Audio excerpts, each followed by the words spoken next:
And the first item on the, oh, I'm sorry, I need to call roll.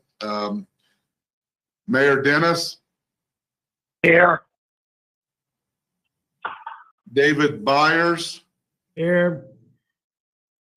Is Tracy on also, or just you, David? I'm thinking just me. Okay. Thank you. Larry Leverett. Here. If you're not talking, someone. Peter Bunder. Here. Cindy Murray. Here.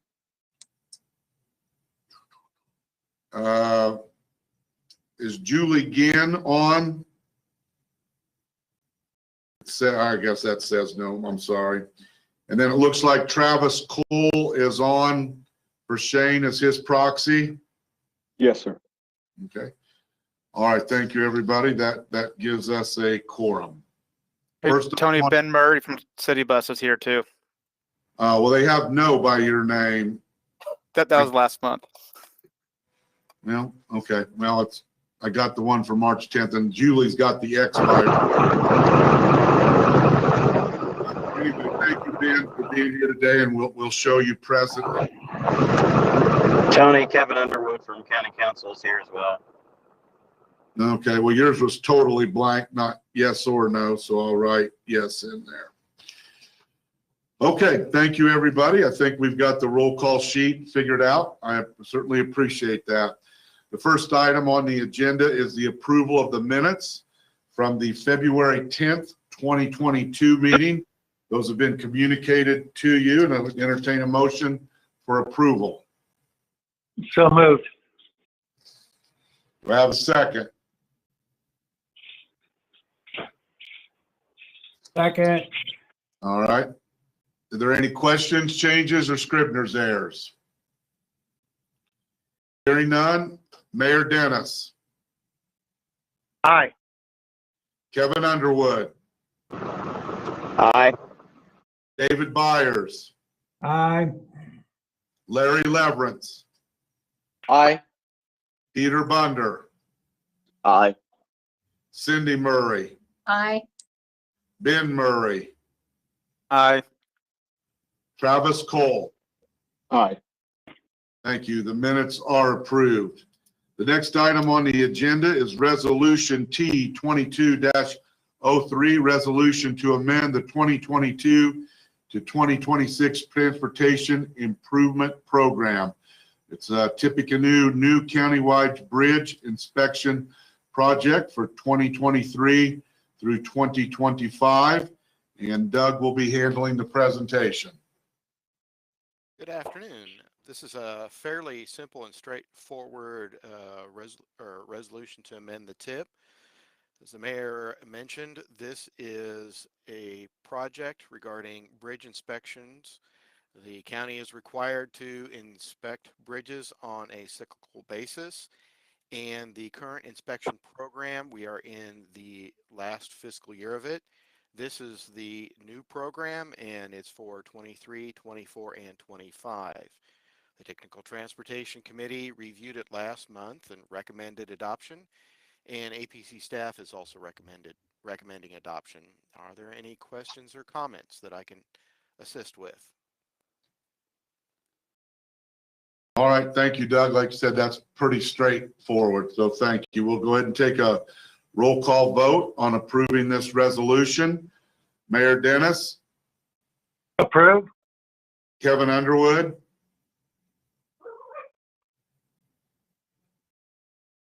Kevin. Aye. Aye. David Byers. Aye. Larry Leverance. Aye. Peter Bunder. Aye. Cindy Murray. Aye. Ben Murray. Aye. Travis Cole. Aye. Thank you, everyone. The resolution is approved. The next item on the agenda is Resolution T 22-04, resolution to amend the 2022 to 2026 TIP. Looks like there's going to be moving some money around, and Doug is going to handle this presentation also.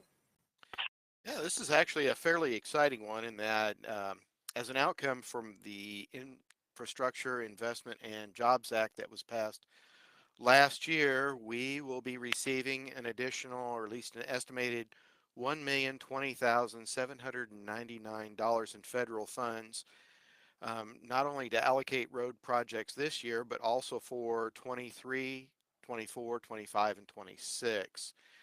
We are currently going to be just addressing the allocation for fiscal year 2022 at this time. We'll probably look at the 23 allocation June and July, and then handle the out years when we develop the next tip starting later this year. Basically, this process is following the same one that we used when we received the additional funding from COVID. I'm going to present a bunch of information, or we did, to the Technical Transportation Committee. And you see here a table listing our 2022 projects. Pretty fairly straightforward. Most of the federal funds, of course, this year have been obligated. And we basically have 2 projects left, and both of those projects do need an additional amount of federal funds. In presenting to the Technical Transportation Committee, we did show how much additional funds each project will need, and then also we went through fairly quickly and showed the performance measures so we can get an idea based on those performance measures which project should receive the funding first, and so forth. Based on the shortfalls, there's 2 projects, of course. The Sagamore Parkway Trail. This is going to construction. Actually, it's on the April bid letting. The shortfall is $640,311, and this is in federal funds. And this is for both construction and construction engineering.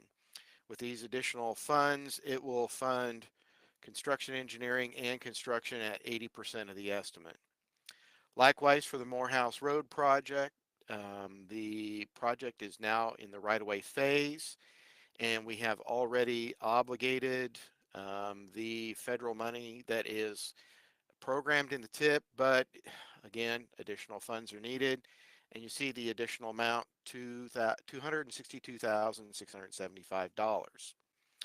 Well, that actually comes up just a pinch over $900,000, so we have a balance of $117,813. And for this amount, there are a couple things we could do. One is that because we receive this information so late in the fiscal year, we can just leave that sit and address it later on. We have until basically the end of September to actually obligate the funds. But living up to the Scout motto of being prepared, as we know in project bid lettings that in the past, especially recently, projects are coming in a lot higher than what the engineers estimated. So what we're doing is also asking for a pre-authorization so that if the bids did come in higher for the Sagamore Parkway Trail, we can use up to that balance towards construction.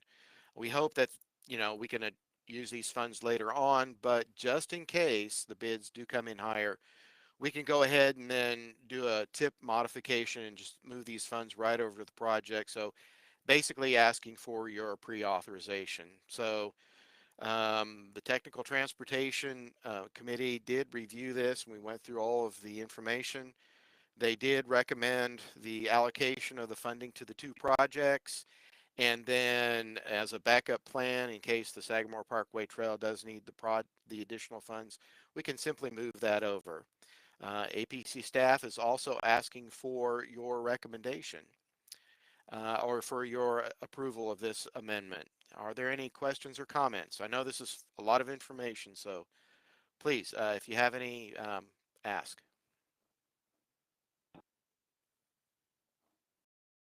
All right. Does anybody have any questions? I don't. Obviously, the construction of the Sagamore Parkway Trail is a big project and something we've all wanted to get done for quite some time now and start to really build another linkage between the communities. And I know the Morehouse Road project is an important project to people, so it certainly seems appropriate to me. But anybody else have any questions or concerns?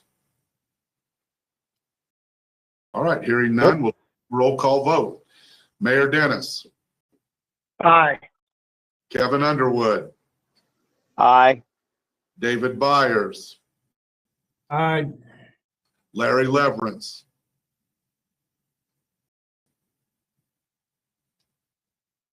Larry? Well, I can see your mouth moving, so we're going to count that. Peter Bunder, Aye. Cindy Murray, Aye. Ben Murray, Aye. Travis Cole. Aye. All right, thank you, everyone, and thank you, Doug, for that explanation. The next item on the agenda is an administrative modification for the 2022-20 through 2026 TIP, and Doug will be explaining that. This is following a previous protocol in terms of what we have presented to this board regarding TIP modifications. There's no action needed, but we wanted to make sure that you were aware of this action. Regarding this modification, we basically had $200 in residual funds from the Coronavirus Response and Relief Supplemental Appropriation Act. The remaining of the balance was actually going to the preliminary engineering phase of the Sagamore Parkway Trail. So we moved this $200 from the PE phase to the construction phase to help make sure that's fully funded, or at least the 80-20%. So we wanted to make sure that you are aware of that modification. Questions or comments? All right, thank you, Doug, for making us aware and bringing that to our attention. The next item on the agenda is the APC Progress Report. Under Section A, we have MPO update, and the first item is the MTP update, and Tim will be handling that. Yes, so this is something that we're kind of trying to keep you updated on in terms of what our progress is as we're kind of approaching the June deadline for adopting the 2050 MTP. So one of the big things that's going on right now is we are trying to sort out the project lists in the TIP. In particular, we've been having some challenges trying to figure out what we're going to do about INDOT projects. So we've been in pretty constant communication with INDOT staff, and we are expecting to receive something from them this week. That's what I've been told. Haven't quite seen it yet as of right before this meeting, so we'll see. You know, maybe it will come in today. I don't know. But yeah, so that's something we're watching out for and moving forward with.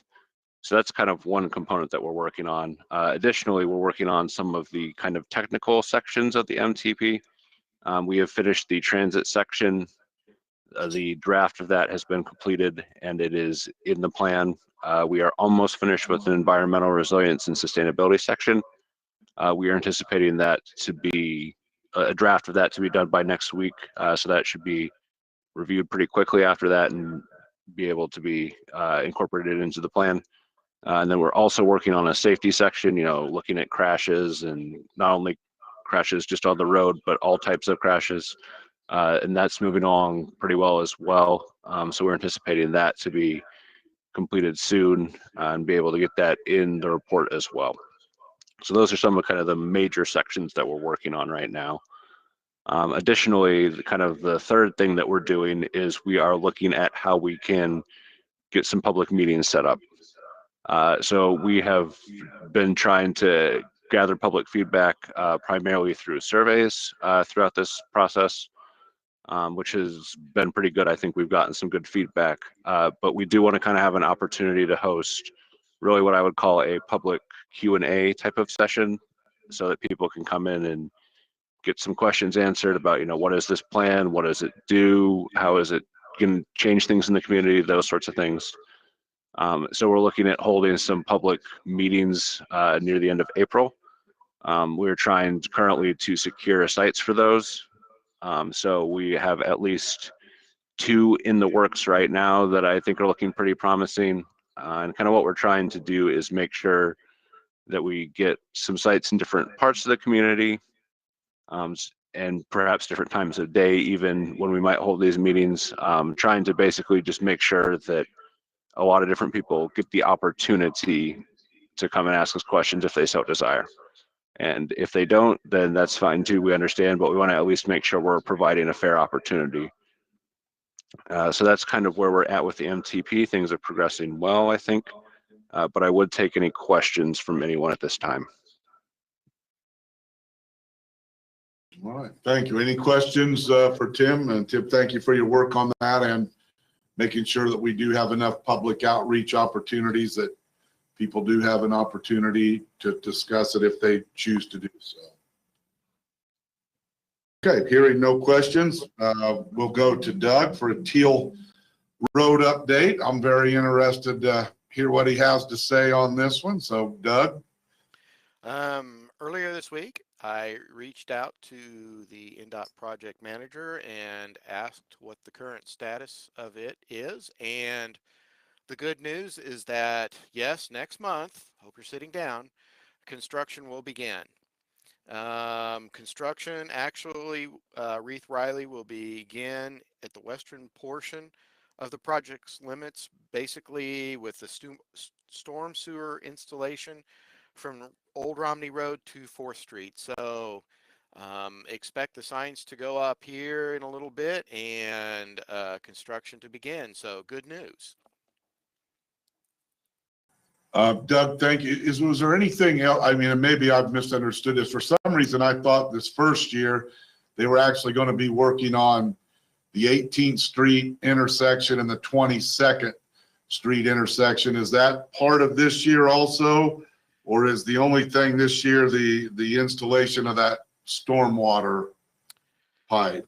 The intersection, my understanding, the information that I have is that they're actually going to be working on the 9th Street intersection and doing a partial closure with that. And then next year they were going to be working on the 18th Street and then the 4th Street intersection. Okay, well, if they're going to be starting in 30 days and some of that's going to happen yet this year with 9th Street, we'll need to start having some public meetings. We're here within the city. We'll have to get together to start make sure people know this is coming. We've stressed the last time we really wanted a lot of communication to get this information out. And so we're going to really need to jump on that if they're going to start construction. Well, that stormwater, is that far enough off the roadway that it won't necessarily impede traffic, or are they going to have to close down a lane of traffic or reroute to do that? Do you know? That information was not included, but I can ask. And one other thing, the work at the intersection will occur during the summer months. So to miss the schools. Yeah. And is that on the 18th Street intersection also the following year? Do you know? Yes. Both, my understanding from the information I have is that both the 18th and the 4th Street intersection will be done during the summer. During the summer, okay. Okay, well, we'll certainly stay in contact with you, and all of our team will start to work to try to work with NDOT and you guys to make sure this meeting's, the information's getting out in a timely manner and people have an idea of what's going on. Okay, I will specifically reach out to her and ask if we could get some additional information so it could be pushed out by different means so that the public knows that it actually is coming. So I can do that as Okay. well. Did they ever get their website up and going that would tell people when the closures are and where they're going to be? Because Deb Calder called me after the meeting last week and she said it wasn't up and running yet. I haven't checked, this month. Hey, Mayor and Cindy, a couple things. We've been told that they're going to work on getting that website up to date. And then on the storm sewer, I think that's gonna be deep enough where they're gonna have to do a closure. The whole road or just one lane? It's, we talked to the engineer this morning, and it sounds like it's deep enough where it would have to be a full closure. Ooh, okay. Well, so full closure from Old Romney Well, Road. it'd just be when they cross Old Romney. Or not Old Romney, when they cross Old 231. Okay, well, let's stay on top of that, Dave. If you could get with Lisa and pick a time before I leave next week to sit down and go over with me anything you know, I would appreciate it. Okay. All right, any other questions for Doug and the Teal Road update? All right, Doug, next is federal funding obligation. Yes, the report that we put together monthly to show the status of our federal funds and what has been obligated and what has not been. As you can see on the top, the information there is from NDOT, and really it looks like there has been no change, but a lot of little pieces have been moved, and the chessboard is looking actually really good. The funding transfer from safety funds to STBG funds, the request was approved, and that did happen. Moving the $200 that we just talked about earlier did happen. And basically we had two pieces left: the Morehouse Road right away, where we actually did a FEMA's request to obligate those funds. And then the one last project that's left, of course, is construction of the Sagamore Parkway Trail. So we also added in the funding to the report on the far right, the new additional funds to keep track of those as well. So overall, we're looking really good this spring. Wonderful. Well, that's good news. All right, anybody have any questions for Doug on the federal funding obligation? All right, next is the 18-month letting list, and Doug will be handling that also. Yeah, list is actually appearing to be shorter now because of the I-65 projects being let for construction. The projects that were on the February 9th bid letting, there were actually 3 contracts. One contract on State Road 38 had 3 projects. The information specific for each one is actually shown, and all projects were awarded. You can see the first one, the bridge maintenance project, was awarded to Reith Riley.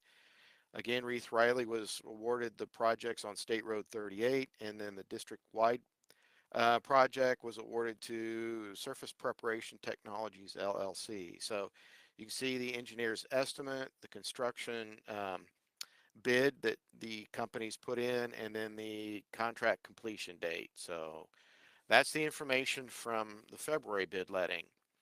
We do have a couple projects on the March 9th bid letting. One was on State Road 26, small structure replacement.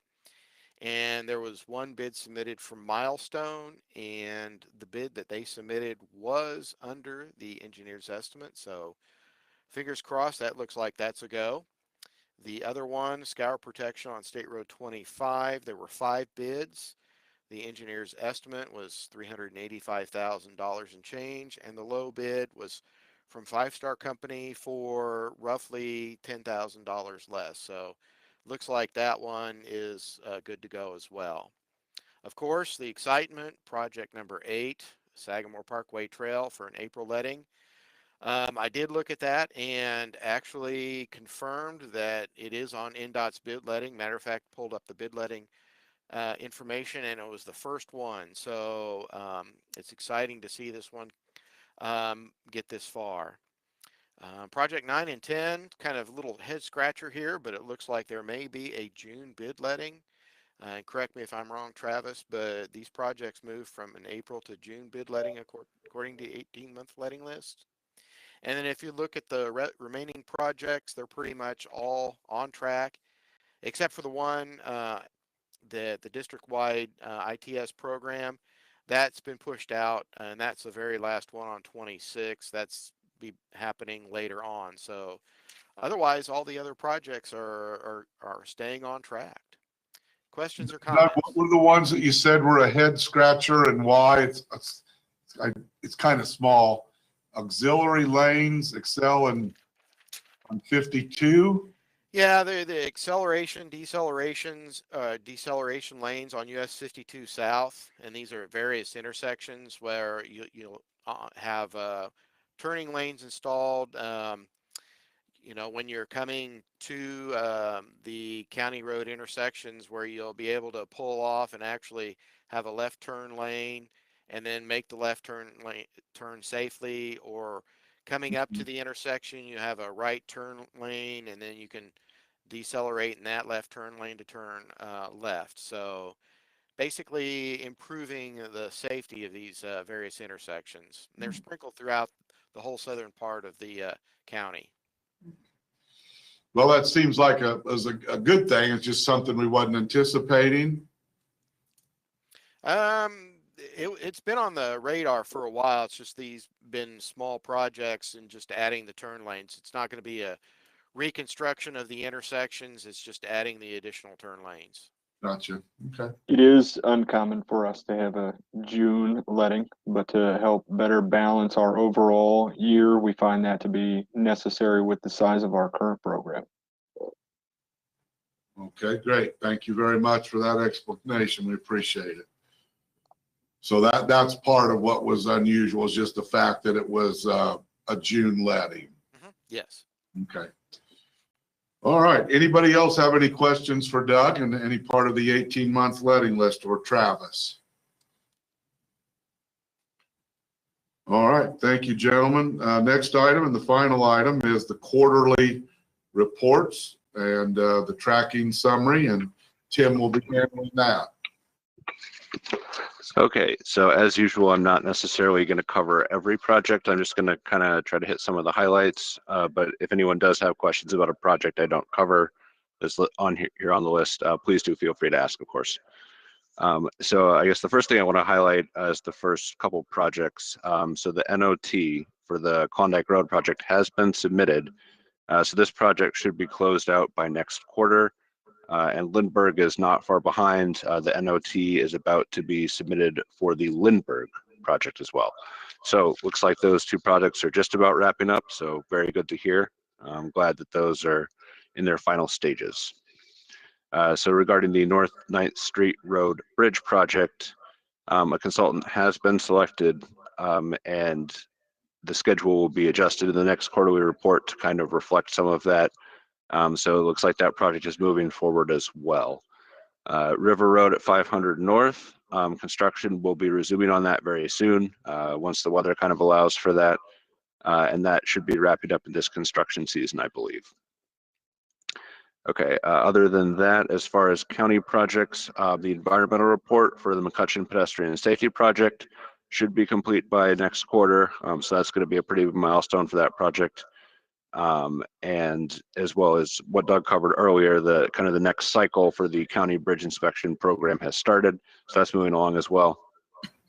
So it looks like things are mostly moving along pretty well within Tippecanoe County. Similarly for Lafayette, the Twickenham Boulevard project is being closed out. So we won't be seeing that in any future quarterly reports. So that one is pretty much done. Similarly for the Park East Boulevard project, they have reached substantial completion. So that one's not too far behind the Twickenham Boulevard project. And Concord Road trail lighting has also been closed out. So again, that will not be appearing in future quarterly reports. So next time we do this update, the Lafayette update might be a little light since a lot of these projects are closing out. So then moving on to the city of West Lafayette, Doug kind of already covered what's going on with the Sagamore Parkway Trail project and that letting. It looks like everything is on track for that, which we're glad to hear. And additionally, for the Soldiers Home Road Phase 1 project, the project schedule has been updated to more accurately reflect current plans and what we're looking to do with that in the TIP. That one's still a few years out, so We may see some more adjustments before it finally does get to construction, but that's kind of as expected for this point in the project life cycle. Are there any questions about the projects I covered or any that I listed that I didn't talk about?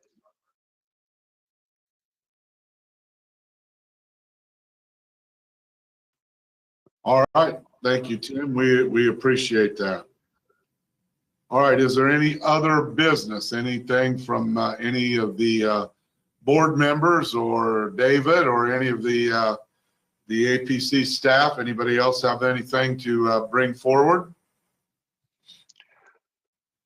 Well, I do have one just kind of informational piece. We found out earlier today that NDOT should be beginning their coverage counts, which are their traffic counts that they do every 3 years later this month. So you may see some tube counters out. All right, thank you. Anything else? All right, we'll move on then to citizen comments. Have we received any citizen comments either before or up to this point of the meeting? At this time, we have no citizen comments, but we could wait a minute for the stream to catch up and see if I can come in. Great, thank you. Just let me know. Okay, I'll time it.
Okay, it has been 1 minute and no comments have come in from Facebook or YouTube. Thank you very much for that. With that, I would entertain a motion to adjourn. So moved. Have a second? Second, All right, we'll conduct a roll call vote. John Dennis, Aye. Kevin Underwood, Aye. David Byers, Aye. Larry Leverance, Aye. Peter Bunder, Aye. Cindy Murray, aye. Ben Murray, Aye. Travis Cole. Aye. Thank you, everyone. We're adjourned and enjoy the rest of your afternoon. Hey, guys.